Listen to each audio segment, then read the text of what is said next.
Hello दोस्तों, कैसे हैं आप लोग। हमारी यूट्यूब चैनल विजडम फैकल्टीज में आप लोगों का स्वागत है। आज हम कुछ नए टॉपिक को लेकर चर्चा करेंगे, नए चैप्टर को लेकर चर्चा करेंगे। दोस्तों, आज हम चर्चा करते हैं रियल नंबर के बारे में। क्लास 10th 9th में एक चैप्टर है रियल नंबर मैथमेटिक्स का, उसके बारे में चर्चा करते हैं। जो है इसमें से काफी ज्यादा क्वेश्चन पूछा जाता है। दोस्तों, आज समझेंगे हम रियल नंबर के बारे में कंप्लीटली। जो रियल नंबर होता क्या है, उसका डेफिनेशन क्या होता है, उसके अंदर कौन कौन सी संख्याएं आती है, उन सभी संख्याओं के बारे में अध्ययन करेंगे। चलिए, तो सबसे पहले हम रियल नंबर के जो फैमिली है, उसके फैमिली में कौन कौन सी संख्या आती है, उस सभी संख्याओं के बारे में हम अध्ययन करते हैं। देखिएगा, पहला है रियल नंबर की फैमिली में जो पहला आता है वह आता है आपका नेचुरल नंबर।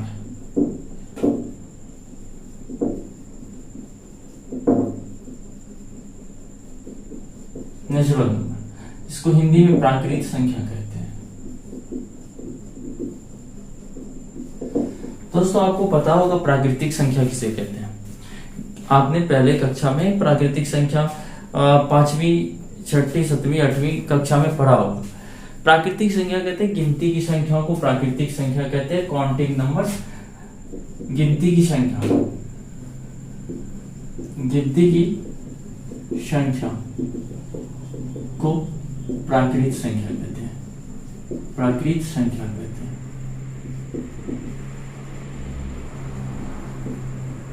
कहते हैं।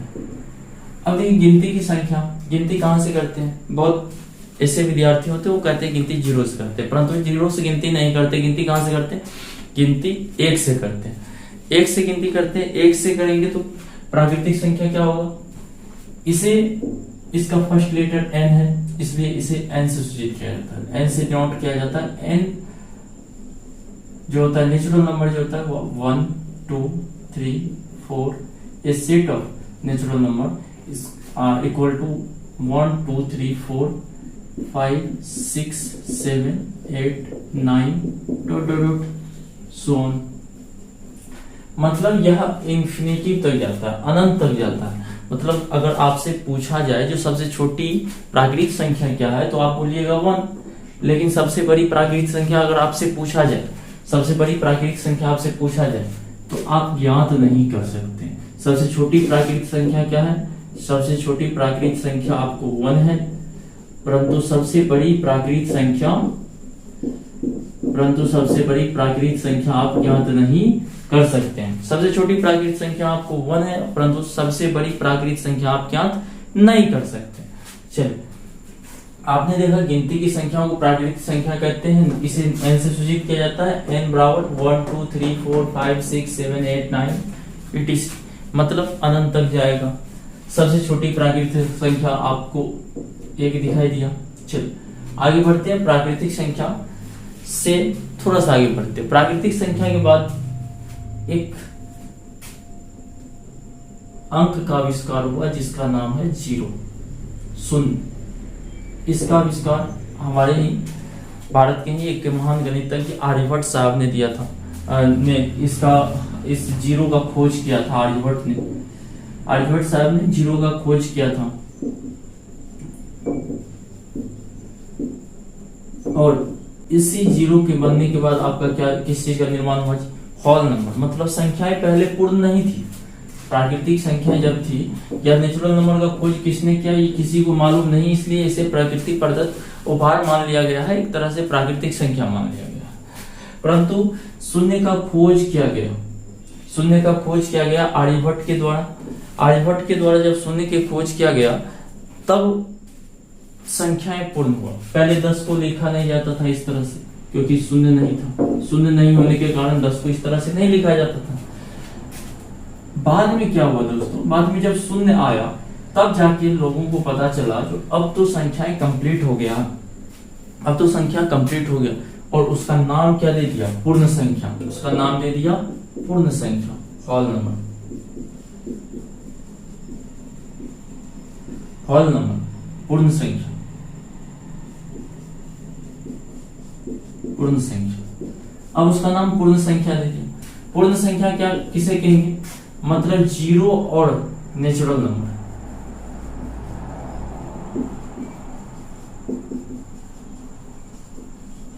कहने का अर्थ है अगर नेचुरल नंबर के फैमिली में जीरो को भी शामिल कर दिया गया तब निर्माण हुआ पूर्ण संख्या। अगर नेचुरल नंबर के फैमिली में जीरो को शामिल कर दिया जाए मतलब प्राकृत संख्या के परिवार में शून्य को शामिल करने पर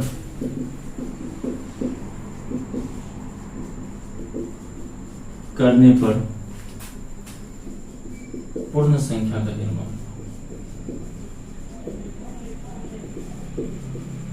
संख्या का निर्माण हुआ। तो दोस्तों पूर्ण संख्या का निर्माण कैसे हुआ, जब प्राकृतिक संख्या के फैमिली में शून्य को शामिल कर दिया, मतलब जीरो और नेचुरल नंबर मिलके क्या बना, होल नंबर बना। होल नंबर को इसका फर्स्ट लेटर बड़े W से सूचित किया जाता है और W बराबर सेट ऑफ होल नंबर क्या होता है, 0 1 2 3 4 5 6 7 8 9 10 etc। सो देखिए दोस्तों, जीरो प्राकृतिक संख्या नहीं है, नेचुरल नंबर नहीं है, परंतु जीरो के बाद देखिएगा, जीरो के बाद जो भी संख्या आएगी सब नेचुरल नंबर। तो कहने का अर्थ है शून्य सहित प्राकृतिक संख्या के परिवार को ही पूर्ण संख्या कहते हैं। शून्य सहित प्राकृतिक संख्या के परिवार को पूर्ण संख्या कहते हैं। शून्य सहित प्राकृतिक संख्या के परिवार को पूर्ण संख्या कहते हैं। देखिए होल नंबर W से सूचित किया, W बराबर 0 1 2, जीरो प्राकृतिक संख्या नहीं है। आपसे क्वेश्चन पूछा जाएगा कौन सी ऐसी संख्याएं हैं, पूर्ण संख्याएं जो प्राकृतिक नहीं है, तो आप बोलिएगा 0। अब वो पूछा जाएगा कौन सी ऐसी पूर्ण संख्याएं जो प्राकृतिक नहीं है, तो आप कहिएगा 0। अब देखिएगा कहता है सभी प्राकृतिक संख्याएं पूर्ण संख्या हो सकती है, परंतु सभी पूर्ण संख्या प्राकृतिक संख्या नहीं हो सकती। सभी प्राकृतिक संख्या पूर्ण संख्या होती है, परंतु सभी पूर्ण संख्या प्राकृतिक संख्या नहीं होती है। जीरो, क्योंकि इसमें जीरो शामिल है, प्राकृतिक संख्या जो होता है पूर्ण संख्या का सबसेट होता है। मतलब कहने का अर्थ है जब पूर्ण संख्या हम लिखेंगे तो उसके फैमिली में सभी प्राकृतिक संख्या प्रेजेंट होगा। जब हम पूर्ण संख्या लिखेंगे तो इसके फैमिली में सभी प्राकृतिक संख्या मौजूद होगा, इसलिए प्राकृतिक संख्या को पूर्ण संख्या का सबसेट उप समुच्चय कहा जाता है। प्राकृतिक संख्या को पूर्ण संख्या का सबसेट उप समुच्चय कहा जाता है। देखिए आपने प्राकृतिक संख्या और पूर्ण संख्या का कॉन्सेप्ट को अच्छे से समझा। अब आगे बढ़ते हैं। प्राकृतिक पूर्ण के बाद एक संख्या और आता है, उसका नाम है पूर्णांक। उस पूर्णांक संख्या को हम देखते हैं। दोस्तों प्राकृतिक और पूर्ण को समझने के बाद अब हम पूर्णांक को समझते हैं। अगर प्राकृतिक और पूर्ण में कोई भी डाउट आपको, किसी प्रकार की भी डाउट, कोई भी क्वेश्चन आपको, तो वो क्वेश्चन हमसे कीजिए, कमेंट बॉक्स में क्वेश्चन को लीजिए। चलिए उसके बाद पूर्णांक देखते हैं, इंटीजर देखते हैं।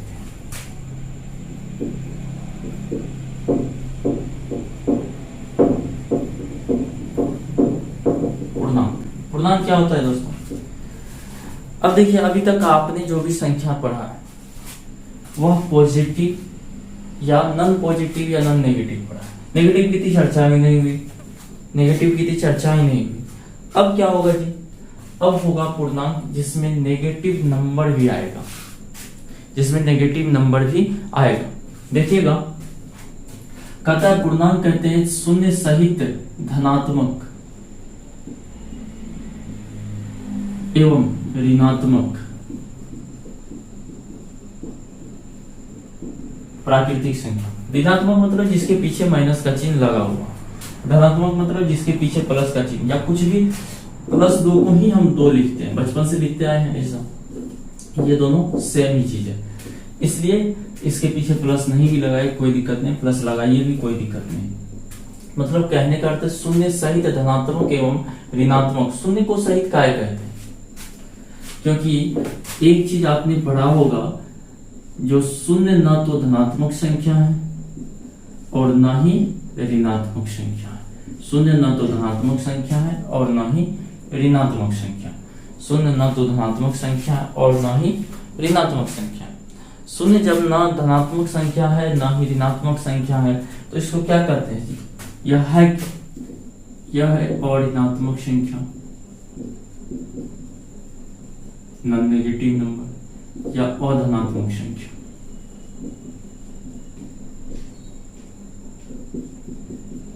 अधनात्मक संख्या यह अऋणात्मक संख्या है। अधनात्मक संख्या, अऋणात्मक कहने का अर्थ क्या है? अऋणात्मक कहने का अर्थ है ऋणात्मक नहीं होना चाहिए। ऋणात्मक नहीं कहने का अर्थ है वो धनात्मक ही नहीं होना चाहिए, धनात्मक के अलावा भी हुआ तो कोई दिक्कत नहीं है। लेकिन हाँ, अधनात्मक कहने का अर्थ क्या है? कि वह धनात्मक नहीं होना चाहिए, ऋणात्मक हुआ या ऋणात्मक के अलावा भी हुआ तो कोई दिक्कत नहीं। इसलिए इसे अऋणात्मक और अधनात्मक संख्या भी कह सकते हैं, परंतु इसे धनात्मक या ऋणात्मक संख्या नहीं कह सकते हैं। तो शून्य ना तो धनात्मक संख्या है ना ही ऋणात्मक संख्या है, तो शून्य के साथ ना तो प्लस होगा और शून्य के साथ ना ही माइनस होगा। अब शून्य से आगे देखिए, धनात्मक प्राकृतिक संख्या आपको दिख रहा है, धनात्मक प्राकृतिक संख्या आपको दिख रहा है, पॉजिटिव नेचुरल नंबर जिसे n प्लस कह सकते हैं, और उससे पीछे नेगेटिव नेचुरल नंबर दिख रहा है जिसे n माइनस कह सकते हैं। मतलब धनात्मक प्राकृतिक संख्या और ऋणात्मक प्राकृतिक संख्या, शून्य बीच का पॉइंट हुआ। शून्य से हम दाईं तरफ चलेंगे, शून्य से जैसे ही दाईं तरफ चलेंगे तो हमें धनात्मक संख्या मिलेगा, और शून्य से जैसे ही बाईं तरफ चलेंगे हमें ऋणात्मक संख्या मिलेगा। तो इंटीजर का परिभाषा क्या हुआ दोस्तों? शून्य सहित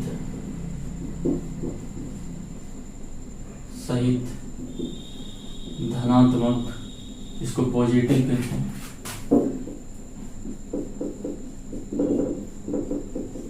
एवं ऋणात्मक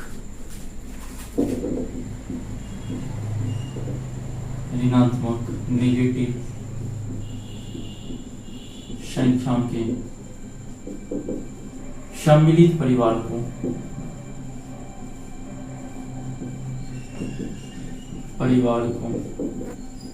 पूर्णांक कहते हैं।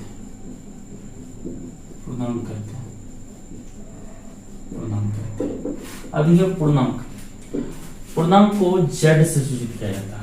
इसे किस चीज से सूचित किया जाता है? z से।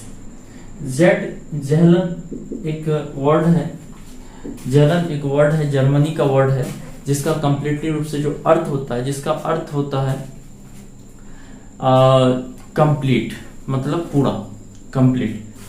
वही उसी जेहलन शब्द से यह z लिया गया, और इसी z का अर्थ, इस z का अर्थ होता है इंटीजर। मतलब इंटीजर को z से सूचित किया गया। z बराबर जो होता है वह क्या हो जाएगा? 0 प्लस माइनस, या तो प्लस में 1 या माइनस में 1, plus minus 2, plus minus 3, plus minus 4, plus minus 5, dot dot dot so infinity तक ये भी जाएगा। अब कहेगा सबसे छोटी पूर्णांक संख्या को, अब सबसे छोटी प्राकृतिक कहेगा तो 1 होगा, सबसे छोटी पूर्ण कहेगा तो 0 होगा। बड़ी तो ज्ञात नहीं कर सकते, परंतु सबसे छोटी पूर्णांक संख्या कहेगा तो आप ज्ञात कर सकते हैं? नहीं, इंफिनिटी हो जाएगा। सबसे बड़ी पूर्णांक संख्या नहीं ज्ञात कर सकते, इंफिनिटी हो जाएगा। इसको दोस्तों, इसको एक और रूप में लिख सकते हैं, 0 प्लस माइनस n लिख सकते हैं, कोई दिक्कत नहीं है। नेचुरल नंबर है n, 0 plus minus n, where n belongs to natural number लिख सकते हैं। n क्या है? n नेचुरल नंबर है।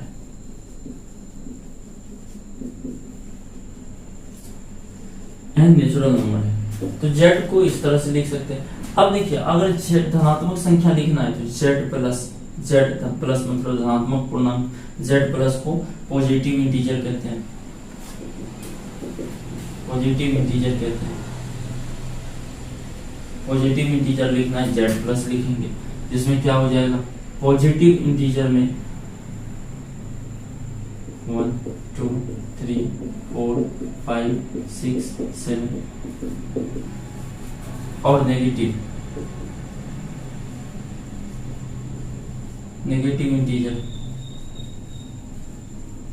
इसमें इसको z माइनस लिखेंगे, 1 -1 -2 -3 -4 -5।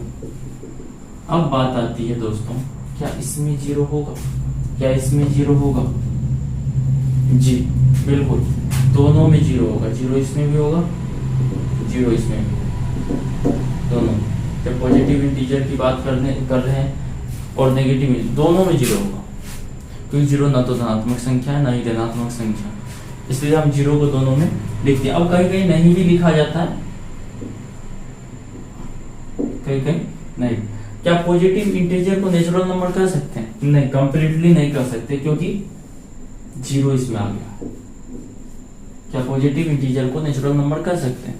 नहीं, पॉजिटिव इंटीजर को नेचुरल नंबर नहीं कह सकते हैं, क्योंकि नेचुरल नंबर में 0 शामिल नहीं होता। परंतु जब इंटीजर की z प्लस की बात होती है और z माइनस की बात होती है, तो यह ओवरलैप हो जाता है। ओवरलैप, 0 वाला स्थान ओवरलैपिंग हो जाता है, मतलब यह z प्लस में भी आता है, z माइनस में भी आता है। तो दोस्तों, आपने पूर्णांक का कंप्लीटली अध्ययन किया। इसमें अगर कोई भी दिक्कत होगा पूर्णांक में, तो आप इससे प्रश्न जरूर पूछिए। हमें नहीं लगता है इससे ज्यादा पूर्णांक में और कुछ है। संख्या रेखा भी पूर्णांक दर्शाने के लिए है, जो अभी आपकी इस कक्षा में क्लास 10 की हम चर्चा कर रहे हैं, तो उस कक्षा में नहीं है।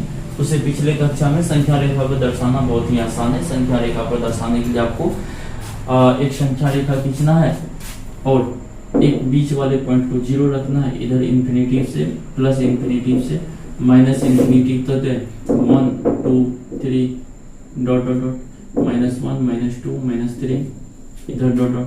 देखिए, 0 से दाईं तरफ जितना भी जाएंगे पॉजिटिव नंबर आएगा, और 0 से बाईं तरफ जितना भी आएंगे नेगेटिव नंबर आएगा। पॉजिटिव नेचुरल नंबर आया, 0 से दाईं तरफ गए, और 0 से बाईं तरफ गए नेगेटिव नेचुरल नंबर आया। अब देखिए, कोई भी संख्या अगर धनात्मक है, कोई भी संख्या धनात्मक है, मतलब 5/6 लिखा हुआ है, कुछ भी 1/1000 लिखा हुआ है, यह 0 से बड़ा ही होगा। कोई भी संख्या अगर ऋणात्मक माइनस का चिन्ह लग गया है, तो वह कितना बड़ा, जितना बड़ा होगा उतना ही छोटा हो जाता है संख्या। अगर -1 दिया हुआ है और -100 है, तो यह जो है -1 से जितना बड़ा है 1 से, उतना ही छोटा माइनस लगाने पर हो जाता है। अगर माइनस है तो यह ग्रेटर देन ऐसे का चिन्ह लगेगा, अगर माइनस हटा दिए तो इधर से ग्रेटर देन का चिन्ह लगेगा। मतलब माइनस अगर लगा दिए तो ये -1 बड़ा हो जाएगा, और माइनस हटा दिए तो 1 छोटा हो जाएगा, 100 बड़ा हो जाएगा। तो यह इनइक्वालिटी का चीज है दोस्तों। आगे बढ़िएगा। अभी आप इंटीजर के बारे में थोड़ा अध्ययन किया, अब इंटीजर पे से चलते हैं थोड़ा सा आगे। इंटीजर के बाद है आपका परिमेय संख्या। तो दोस्तों, इंटीजर के बाद है परिमेय संख्या, रेशनल नंबर। देखिए,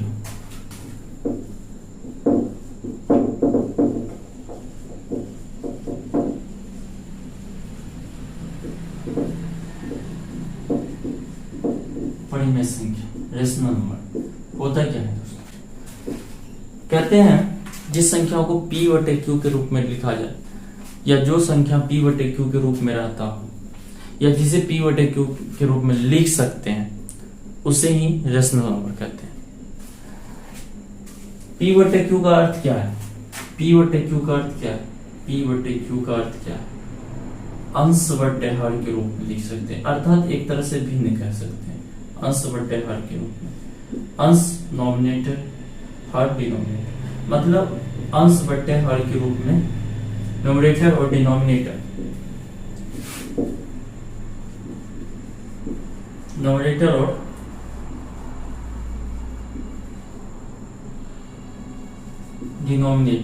नॉमिनेटर और डिनोमिनेटर के रूप में जिसे लिख सकते हैं, उसे ही क्या कहते हैं? परिमेय संख्या। लेकिन इसमें कंडीशन है। कंडीशन क्या है दोस्तों?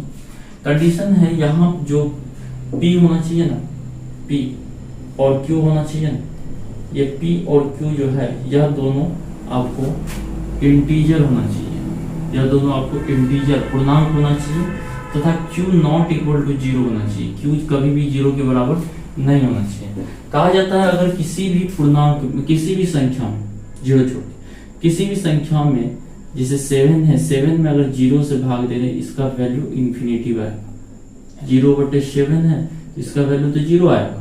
लेकिन अगर 7 में 0 से भाग दे रहे तो इसका भी भाग नहीं लगेगा, अपरिभाषित टर्म है। या क्या है? अपरिभाषित टर्म है, अनडिफाइंड टर्म। इसलिए कहा जाता है क्यू नॉट इक्वल टू 0 होना चाहिए। क्यू को हर माना गया और हर में 0 नहीं होना चाहिए। तो परिमेय संख्या क्या